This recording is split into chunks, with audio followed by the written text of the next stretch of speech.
Thank you, Dean Ramey, or as she's known in our family, Dean Drusi. Let me add my congratulations to the class of 2011. Law school is hard. Law school takes a long time. It can take as long as college, but it's not as much fun. But you're done now, and you've made it through. You're off to the real world. God help you. Let me add a special congratulations to those of you who went to law school at night and worked jobs during the day.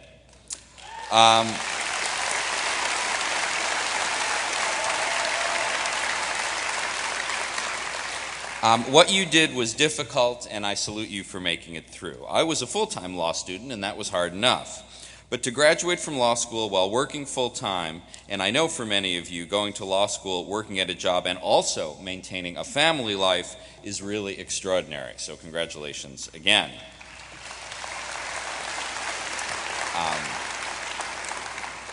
But enough about you. Before you do anything else today, I hope you say thank you to other people. Say thank you a lot. Say thank you to your parents if you are still lucky enough to have them. You should always say thank you to your parents, but especially today, and especially if they paid for all or part of your adventure here at Golden Gate. Say thank you to your friends, spouses, and significant others for putting up with you these past 3 or more years. There are few people in the world more self-absorbed than law students, although I suspect journalists may be a close second. And my strong inclination is that more than once you tax the patience of those significant people in your lives. So say thank you to those folks. Golden Gate is a special school. There are not many others like it. Many of you, probably most of you, are not typical law students. That is, the kids who graduated from college and went straight into full-time law students. You are diverse in every sense of the word. Many of you are the first in your families to go to graduate school. Many of you are the first in your families to go to college. Before you came here, you were teachers, scientists, journalists, patent engineers, and one of you was a writer for The Onion. You are all fluent in English, but you are also fluent in Spanish, Mandarin, Cantonese, Farsi, Korean, Azerbaijani Turkish, and ASL, American Sign Language. You are graduating into uncertain economic times. I work in cable news, so I am comfortable making these kind of blindingly obvious observations. But it's true, the recession is technically over, but times are lousy, especially in law firms. I'm glad that many of your parents are here, but I hope not too many of you are moving back home. But times of uncertainty, times of change, that's something to embrace rather than something to fear. Let me give you one example from my own life. Now, I suspect many of you, if you know me as a television legal analyst. Well, when I graduated from law school in 1986, I did not aspire to be a television legal analyst. I didn't because the job didn't exist. There was no such thing as a television legal analyst. For that, we have San Francisco native O.J. Simpson to thank. Or at least I have O.J. Simpson to thank. But I think the point is of broader application. Many of you will spend your careers in jobs and fields that do not even exist today. You will litigate cases or do deals on subjects and products that have not yet been invented. That thought is a little bit scary, but a lot exciting. In my current line of work, I have, for obvious reasons, been thinking a lot about the United States Supreme Court. I hope you have too, at least now and then.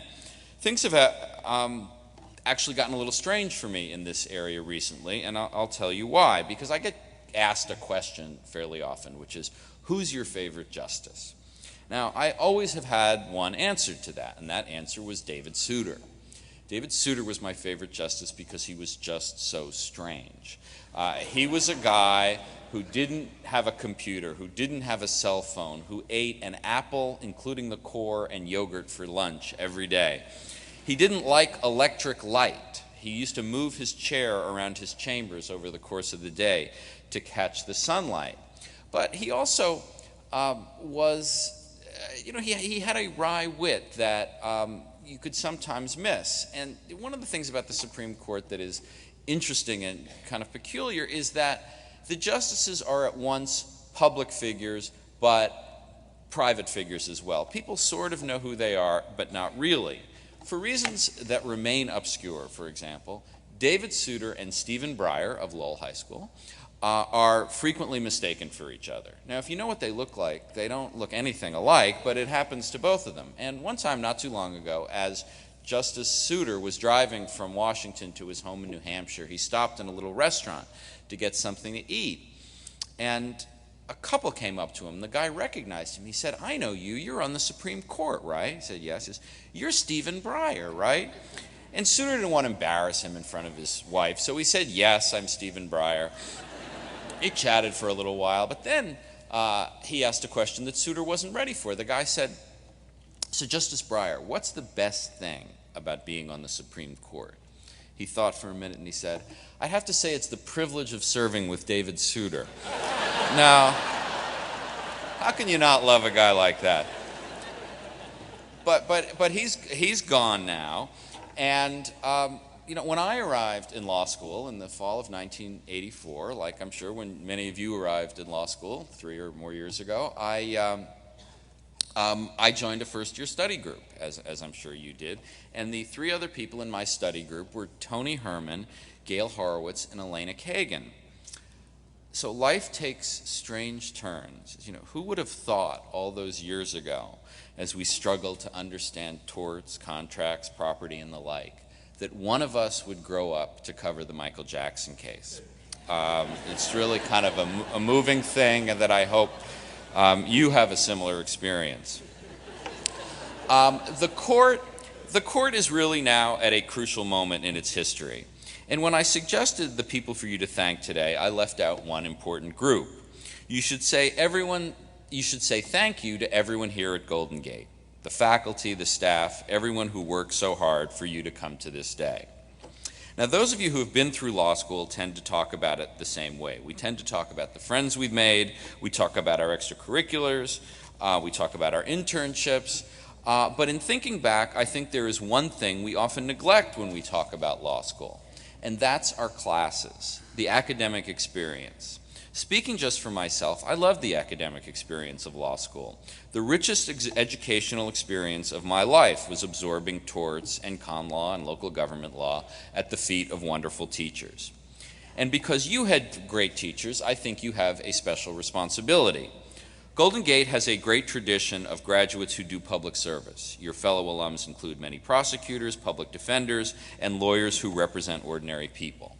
That's one kind of responsibility, but I think you as law school graduates have another special responsibility, and that's to think about and sometimes to talk about the Supreme Court. Not just those of you who go into litigation or public interest work, but all of you, because all of us have a stake in the Supreme Court. Now, I don't want to tell you what to think about the Supreme Court, except to say that I think you should think about it.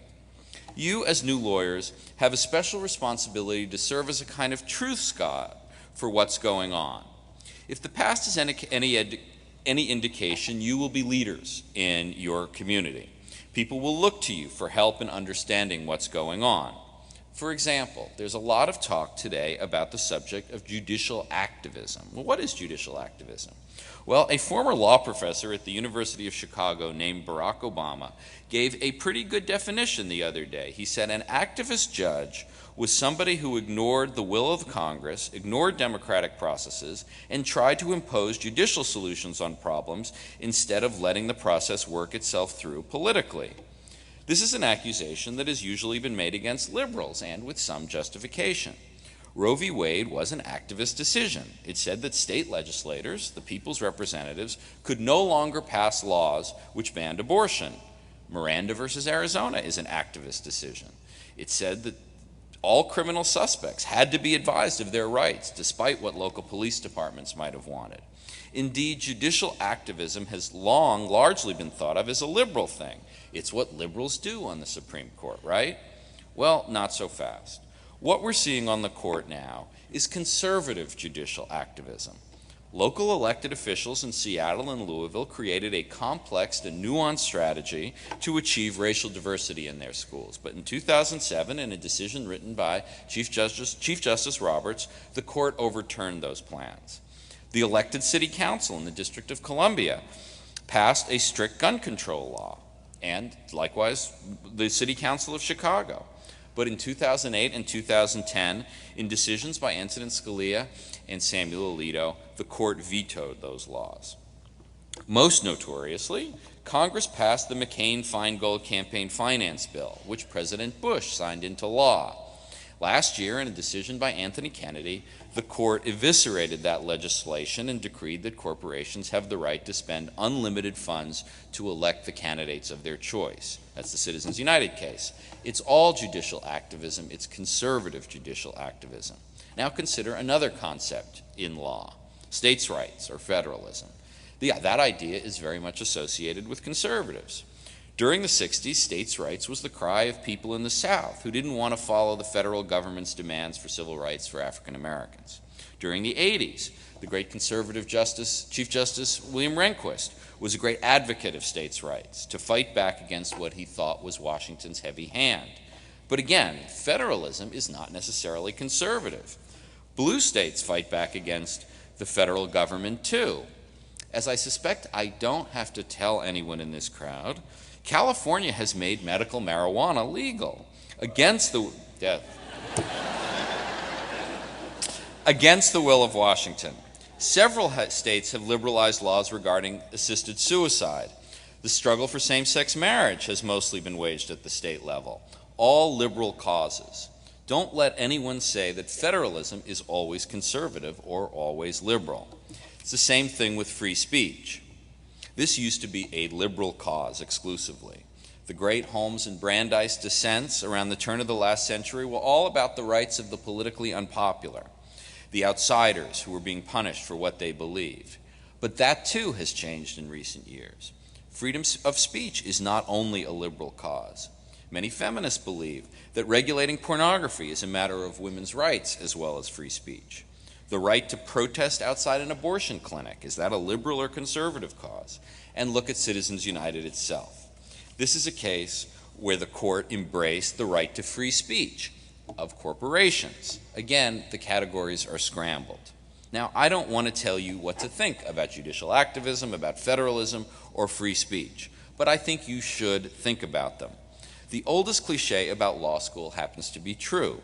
You learn how to think like a lawyer, and I happen to think that's a good thing, to think analytically, critically, skeptically about ideas in the real world. When you think like a lawyer, you think like an informed and engaged citizen, and that's what I hope you'll be. And I also hope you have a great time celebrating your achievements tonight. Thank you.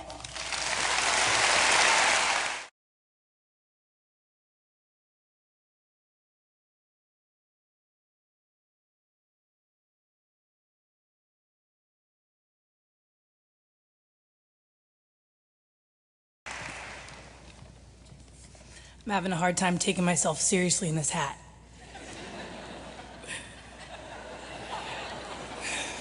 I'm very honored to be here. Who would have thought that the past 3 years would fly by as quickly as they have? More importantly, who would have thought that law school was not the evil and miserable experience illustrated by the movies and legendary horror stories? I mean, it was not completely free of its various challenges.